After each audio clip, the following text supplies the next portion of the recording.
तमिलनाडु सरकार में मंत्री और राज्य के मुख्यमंत्री एम.के. स्टालिन के बेटे उदयनिधि स्टालिन के सनातन धर्म पर दिए एक बयान से सियासी हंगामा खड़ा हो गया। उदयनिधि ने एक सभा में सनातन धर्म को मिटाने का आह्वान कर दिया। डेंगू काய்ச்சல் மலேரியா கொரோனா இதையெல்லாம் நம்ம எதிர்க்க கூடாது, ஒழித்து கட்ட வேண்டும். அப்படிதான் இந்த சனாதனம் என்பதை எதிர்ப்பதை விட ஒழிப்பதே நாம் செய்ய வேண்டிய முதல் காரியமாகும்। उदयनिधि तमिलनाडु में सनातन उन्मूलन सम्मेलन में शामिल हुए थे। इस दौरान उन्होंने सनातन नाम को भी सामाजिक न्याय के खिलाफ बता दिया।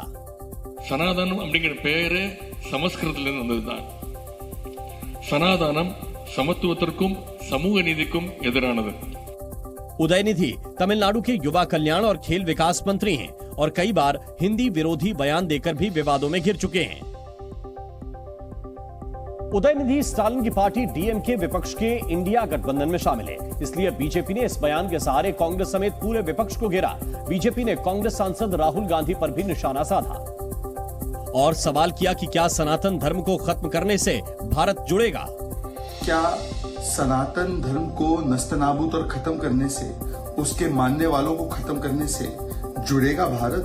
इनके हिसाब से ये सीधे सीधे दिखता है, ये मोहब्बत की दुकान नहीं, ये नफरत के भाईजान है, केवल वोट बैंक के लिए, ताकि वोट बैंक की मिले ताली, इसलिए हिंदू और सनातन धर्म को दो गाली। वहीं बीजेपी नेता शहनवाज हुसैन ने कहा कि क्या कांग्रेस और विपक्ष के तमाम दल सनातन को खत्म करने के लिए एकजुट हुए हैं। कांग्रेस पार्टी को और जो एनडीए अलायंस के अंदर मेंबर हैं उनको अपनी राय स्पष्ट करनी चाहिए कि क्या वो लोग इकट्ठे होकर अलायंस बना रहे हैं या सनातन धर्म को खत्म करने के लिए और इसको डेंगू मलेरिया से तुलना करने के लिए इस तरह की बयानबाजी करवा रहे हैं।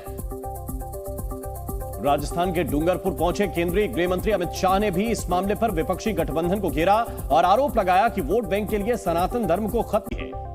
इंडिया अलायंस के दो प्रमुख दल डीएमके और कांग्रेस पार्टी, इनके बड़े नेता, एक वित्त मंत्री का बेटा और एक मुख्यमंत्री का बेटा, वो कह रहे हैं सनातन धर्म को समाप्त कर देना चाहिए।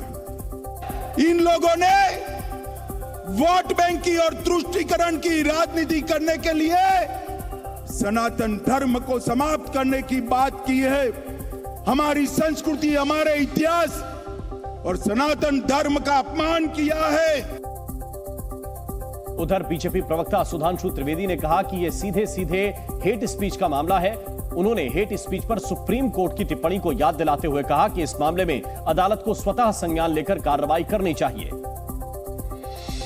जब आप किसी समुदाय, किसी संस्कृति के समूल नाश की बात करते हैं तो मैं कहना चाहूंगा unequivocally and technically it is the case of hate speech. BJP ने उदयनिधि स्टालिन के बयान के सहारे पूरे विपक्ष को कटघरे में खड़ा किया तो इंडिया गठबंधन की एकता भी डगमगाने लगी और हर दल की तरफ से अलग अलग बयान सामने आने लगे। क्योंकि मामला धर्म से जुड़ा था, इसलिए कांग्रेस ने बयान से किनारा करने में देर नहीं लगाई। सर्वधर्म समभाव की भूमिका जो बाबा साहब अम्बेडकर ने हमें संविधान में दी है, उसी भूमिका को लेके चलते हैं। हम किसने क्या बोलना वो हमारे हाथ में थोड़ी। हालांकि कांग्रेस नेता राशिद अल्वी ने इस बयान के लिए भी बीजेपी को जिम्मेदार ठहराने की कोशिश की। जिसने बोला है वो गलत बोला है, लेकिन उससे भी ज्यादा जिम्मेदारी भारतीय जनता पार्टी के नेताओं की है, जिन्होंने धर्म को राजनीति में ले आए हैं और उसे पॉलिटिसाइज किया। वहीं कांग्रेस नेता आचार्य प्रमोद कृष्णन ने गहरी नाराजगी जताते हुए ऐसे बयान देने वालों को मैकाले की औलाद तक कह दिया। सनातन को मिटाने का जो ख्वाब है, ये अंग्रेजों ने भी देखा, ये मुगलों ने भी देखा, लेकिन सनातन नहीं मिट पाया। लॉर्ड मैकाले की कुछ नाजायज औलादें ये ख्वाब दोबारा देख रही हैं। सनातन न मिटा है, सनातन न मिटेगा। कांग्रेस ही नहीं, उसकी सहयोगी आरजेडी में भी उदयनिधि स्टालिन के बयान पर मतभेद दिखाई दिया। आरजेडी नेता बयान का समर्थन या विरोध करने पर असमंजस में दिखाई दिए। आरजेडी के प्रवक्ता मृत्युंजय तिवारी ने नाराजगी जताते हुए उदयनिधि स्टालिन से बयान वापस लेने की मांग की। किसी ने भी इस तरह का बयान दिया है उनको अविलंब सनातनियों से माफी मांगनी चाहिए, इस बात को वापस लेना चाहिए, नहीं तो फिर ठीक से अध्ययन करना चाहिए, जानकारी रखना चाहिए, तभी सनातन धर्म पर कोई सवाल खड़े करना चाहिए। हालांकि पार्टी के राज्यसभा सांसद मनोज झा ने इस मामले को ज्यादा तूल न देने की अपील की। हिंदुस्तान का एक मिजाज रहा है, कई लोगों की सनातन में कई सारी विकृतियां हैं। क्या जाति व्यवस्था अच्छी चीज है? क्यों उसी वर्ग में उतरने वाले की जाति नहीं बदलती है? ये सारे सवाल हैं। अगर किसी ने कुछ कह दिया तो लेके उड़ गए। कमाल की बात है भाई। इस बीच उदयनिधि स्टालिन के खिलाफ एफआईआर दर्ज करने की मांग भी उठने लगी। सुप्रीम कोर्ट के वकील और सामाजिक कार्यकर्ता विनीत जिंदल ने उदयनिधि मारन के सनातन धर्म के खिलाफ बयान को उत्तेजक, भड़काऊ और मानहानिकारक बताया और उनके खिलाफ दिल्ली पुलिस में शिकायत दर्ज करवाई। जेनोसाइड करने तक की बात एक मैसेज दिया गया है इस पूरी स्टेटमेंट के अंदर, और इस तरह की बातें करना एक एमएलए जिसने हमारे कॉन्स्टिट्यूशन के अंदर शपथ ली है, उसके बावजूद एक मिनिस्टर हैं, उसके बावजूद एक ओपन स्टेज के ऊपर, पब्लिक प्लेटफॉर्म के ऊपर जाके वो ऐसी बात कर रहे हैं, तो कहीं ना कहीं ये हेट स्पीच के अंदर आता है। और उन्होंने कहा कि अगर एफआईआर नहीं हुई तो वो अदालत का दरवाजा खटखटाएंगे, क्योंकि सुप्रीम कोर्ट का निर्देश है कि हेट स्पीच मामले में एफआईआर होनी चाहिए। इसके अलावा हिंदू सेना ने भी उदयनिधि स्टालिन के खिलाफ दिल्ली पुलिस कमिश्नर से शिकायत की।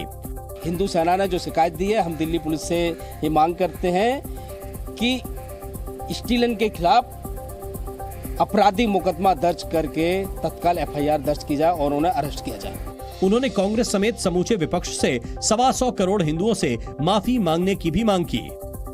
भारतवंशी थर्मन शनमुगरत्नम ने सिंगापुर का राष्ट्रपति चुनाव जीत लिया है। वे देश के 9वें राष्ट्रपति होंगे। थर्मन ने चीनी मूल के 2 विरोधियों को करारी शिकस्त दी है। सिंगापुर के इलेक्शन डिपार्टमेंट के मुताबिक भारतीय मूल के थर्मन शनमुगरत्नम ने चीनी मूल के 2 विरोधियों को हरा दिया और थर्मन शनमुगरत्नम ने 70% वोटों से यह चुनाव जीता। राष्ट्रपति पद के लिए हुए चुनाव में सिंगापुर के करीब 27 लाख लोगों में से 25,30,000 लोगों ने वोट डाले, यानी इस चुनाव में 93.4% वोटिंग हुई। शनमुगरत्नम के विरोधियों एनजी कोकसांग को 15.72% और टेन किन लियान को 13.88% वोट मिले हैं। मतलब साफ है कि थर्मन को दोनों के वोट के 2 गुने वोट मिले।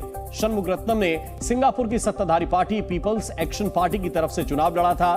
थर्मन का जन्म 25 फरवरी 1957 को सिंगापुर में हुआ। उनके दादा तमिलनाडु से जाकर सिंगापुर में बसे थे। कैम्ब्रिज के अर्थशास्त्री थर्मन सिंगापुर के पॉलिसी मेकर रहे हैं। वे ग्लोबल फोरम पर सिंगापुर और भारत जैसे देशों की बात को बेबाकी से रखने के लिए जाने जाते हैं। जी न्यूज़।